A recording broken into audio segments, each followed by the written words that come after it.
Quando eu era pentecostal, eu travei alguns embates, pelo fato de discordar de algumas ideias, doutrinas que eles defendiam, e na verdade defende até hoje, né? E um belo dia eu tive uma discussão bem acirrada, com o pastor na época, que era o responsável por aquela igreja. E eu falei bastante coisa para ele, ele também falou para mim, disse que ele estava precisando ler mais a Bíblia, que ele não tinha mensagem, que ele estava enganando o povo e tudo mais. E depois de toda aquela discussão eu saí, na época eu já era casado, e conversando com a minha esposa dizendo que estava com medo. Eu disse: princesa, eu estou com medo porque desde pequeno, foi injetado na minha mente que o pastor era uma espécie de semideus, que se tocar nele seria tocar no próprio Deus. Então a expressão que era usada, e alguns dos senhores já conhecem, é que o pastor é um ungido do Senhor. Então a ideia é que o pastor ele é intocável. E eu voltando para casa com medo, pensando que alguma praga, alguma maldição viria sobre a minha vida, porque eu bati de frente com o pastor, que eu considerava como ungido, E alguns até falavam que o pastor era o anjo. E isso revela a ignorância pentecostal. Isso só engana um povo que é leigo, Ou que pelo menos não se debruçou para entender essa expressão e a mensagem que o autor bíblico quis passar naquele determinado texto, e analisar o conteúdo, o contexto e assim por diante, Fazendo uma exegese, uma análise da língua original e tudo mais.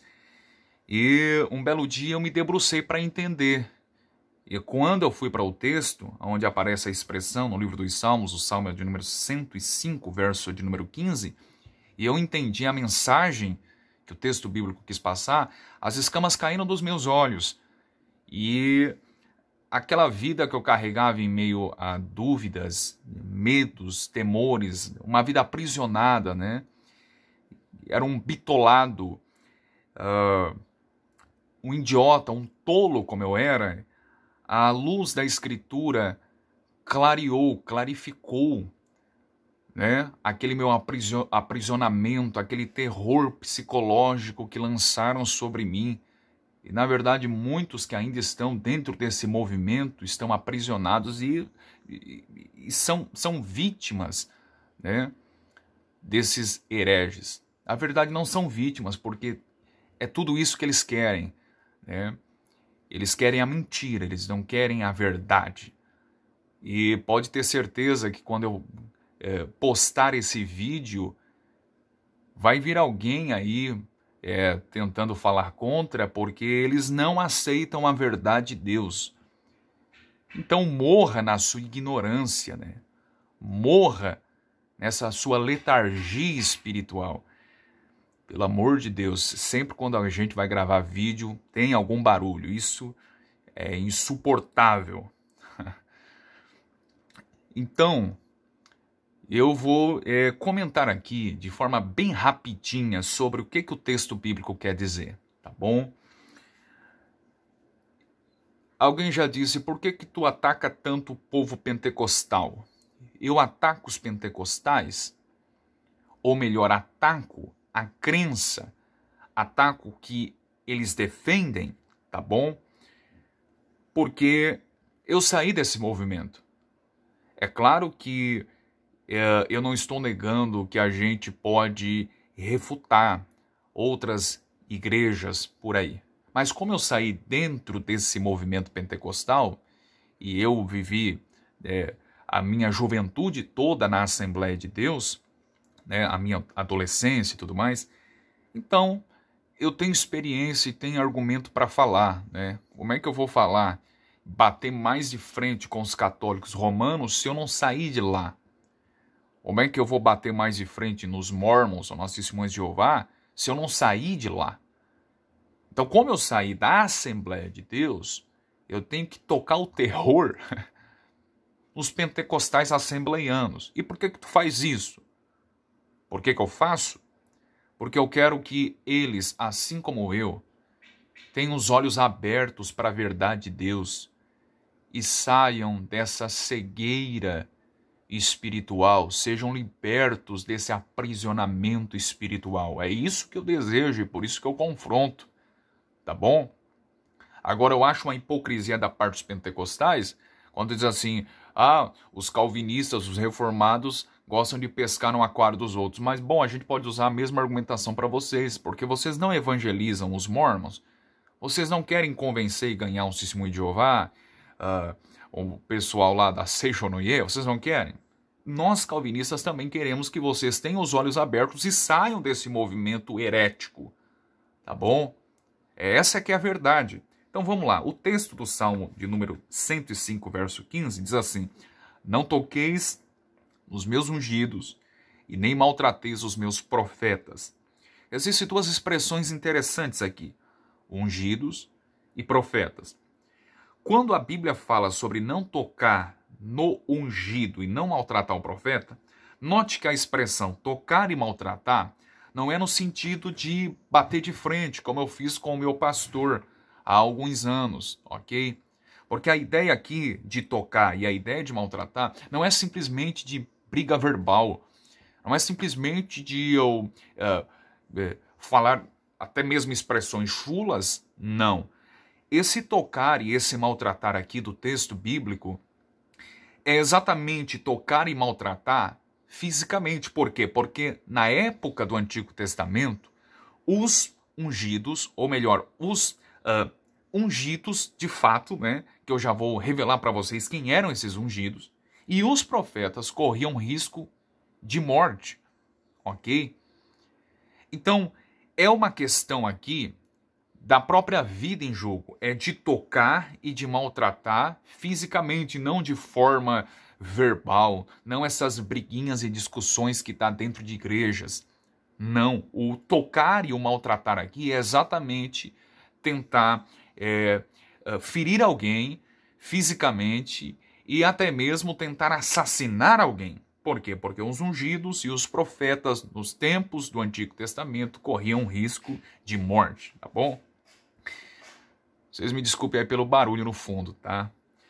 Mas enfim, quem eram esses ungidos e esses profetas? Bom, os ungidos, eles se referem aos reis de Israel. Eles recebiam a unção com óleo, por exemplo, em textos de 1 Samuel, capítulo 10, verso 1 e capítulo 16, verso de número 13. Quando Davi foi ungido como rei de Israel pelo profeta Samuel, vocês estão lembrados, né?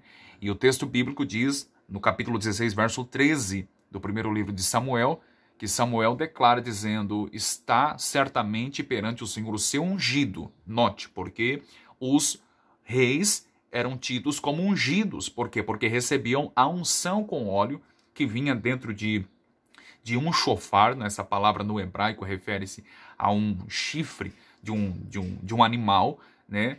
E era derramado esse óleo sobre a cabeça para ungir, né, esse candidato, né, esse futuro rei de Israel. Então, os reis recebiam a unção com óleo, ou por um juiz, ou por um profeta. Então, eles eram chamados de ungidos. Agora, a Bíblia também fala sobre maltratar os profetas. Os profetas aqui refere-se àqueles profetas do ciclo veterotestamentário, tá bom? Mas, à luz desse contexto, dos Salmos de número 105, especialmente os versos de números 8 ao 15, os profetas aqui podem referir-se também não simplesmente àqueles que prevê algo, tá bom? A ideia de profeta, né? Mas o profeta aqui pode fazer referência aos patriarcas. Por quê? Porque desde o verso de número 8, a Bíblia está falando sobre, por exemplo, o patriarca Abraão, está falando sobre Jacó. Então, é provável que o termo profetas aqui refere-se aos patriarcas. Na verdade, no livro do Gênesis, capítulo 20, e o verso de número 7, confira depois, o próprio Deus chama Abraão de profeta. Abraão é chamado de profeta.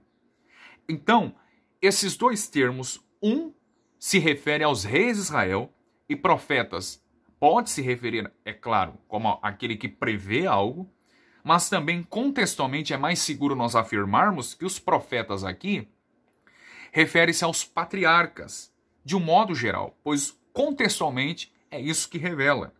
Você pode conferir também, para embasar um pouquinho mais, o primeiro livro das Crônicas, o capítulo 16, versos de números 15 ao 22.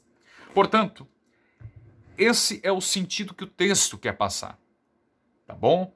Hoje não há mais reis e hoje não há mais profetas. Hoje não há mais patriarcas. No sentido veterotestamentário, não há mais. Aí o pastor, então, ele é ungido, é intocável. Não. Essa ideia de ser o pastor um ser sobrenatural é uma ideia que é proveniente do catolicismo romano, do contexto que antecedeu a reforma, onde eles viam o pastor, digamos, ou melhor, um padre, a elite religiosa da época, eles viam como que um grupo de sacerdotes, uma elite privilegiada. Então, se você defende que seu pastor é alguém intocável, alguém diferente da membresia, você está defendendo uma ideia católica romana, tá bom? Os reformadores do século XVI, eles batiam na tecla dizendo que todo ser humano é igual. Não há diferença do clero, da elite, de um pastor, de um padre, de um ministro. Não há diferença do Papa para o pessoal, né? Ou para os leigos. Não há nenhuma diferença. Por quê? Porque o Evangelho de Jesus Cristo, ele equipara a todos. É por isso que Pedro, na sua primeira carta, no capítulo 2, ele declara que nós somos a geração eleita, o sacerdócio real, o povo adquirido. Não há mais essa diferença. O Evangelho não faz a diferença entre negro, branco, rico, pobre, culto, analfabeto, brasileiro, americano, africano. Não, o Evangelho de Jesus Cristo equipara a todos. É claro que o pastor merece todo o nosso respeito, apreço, carinho, admiração, mas ele é simplesmente um ser humano comum qualquer, como você e como eu. Percebe? Agora, alguns citam textos, por exemplo, quando Davi fala a respeito de Saul, né, dizendo que eu não posso tocar no ungido do Senhor. E aí eles querem aplicar essa palavra para os dias de hoje. Mas vocês perceberam que o ungido era um rei que recebia a unção para exercer a função que fora determinada por Deus. Percebe? Ah, mas Davi disse para que não tocaria no ungido do Senhor, né? Mas isso evidencia que Davi reconhecia que mesmo Saul de forma indigna, tá bom? Ele exercia um cargo e uma liderança que havia sido ordenada e designada por Deus. Mas o fato desse respeito de Davi para com Saul não impedia de Davi pedir o juízo de Deus sobre o rei. Por exemplo, em 1 Samuel capítulo 24, verso de número 15, olha que texto interessante. O Senhor, porém, será juiz e julgará entre mim e ti. Ele está se referindo a Saul aqui. Lembra, aquele que ele mesmo disse que não tocaria no ungido. O Senhor será juiz e julgará entre mim e ti, e verá e advogará minha causa, e me defenderá da tua mão. Olha o verso de número 12 do mesmo capítulo. Julgue o Senhor entre mim e ti, e vingue-me o Senhor de ti. Davi está pedindo vingança, Davi está pedindo juízo ao ungido do Senhor. Porém, a minha mão não será contra ti. Percebe? Ele está dizendo, não vou tocar porque tu é ungido, tá? Mas isso não me isenta de orar para que Deus traga juízo e o puna. Olha o capítulo 26 do mesmo livro, E o verso de número 10 diz assim: disse mais Davi, vive o Senhor, que o Senhor o ferirá, ou o seu dia chegará em que morra ou descerá para a batalha e perecerá. Percebe? No Novo Testamento, não existe mais uma classe privilegiada, ungida como um rei. No Novo Testamento, toda pessoa que deposita sua fé na pessoa de Cristo, ela é ungida do Senhor.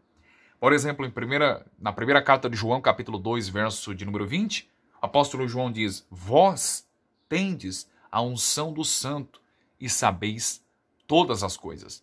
Então, todo crente que crê em Jesus Cristo, ele, a partir daquele momento, ele passa a ser habitado pelo Espírito Santo. Ele passa a ser ungido. Lembrem-se, os senhores, que a unção com óleo é um dos símbolos da pessoa bendita do Espírito Santo.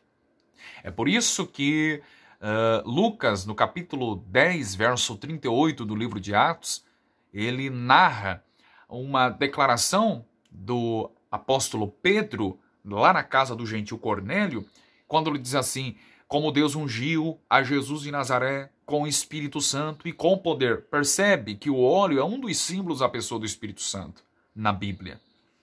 Então, todo aquele que crê em Jesus Cristo, que reconhece que é um pecador miserável, ele passa a ser habitado pelo Espírito Santo e automaticamente ele é ungido pelo próprio Espírito. Então, todo crente agora, digamos, na nova aliança, ele é ungido do Senhor, porque ele é habitado pelo Espírito Santo. Não é mais um rei, não é mais um sacerdote, não é mais um profeta, não é apenas uma classe que é ungida, mas todo crente agora é ungido, porque o Espírito Santo habita nele.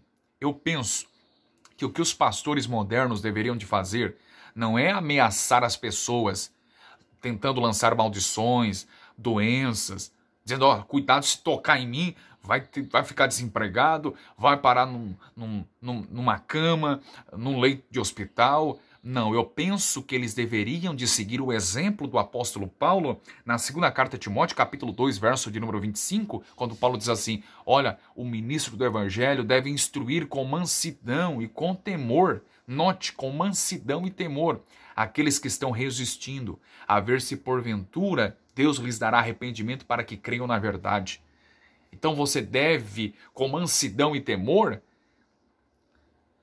procurar responder às dúvidas e às críticas e não ameaçar o seu público, pastor, e a sua igreja. Tá bom? Esta é a minha palavra. Não esqueça de deixar o seu like, o seu comentário. Abraço.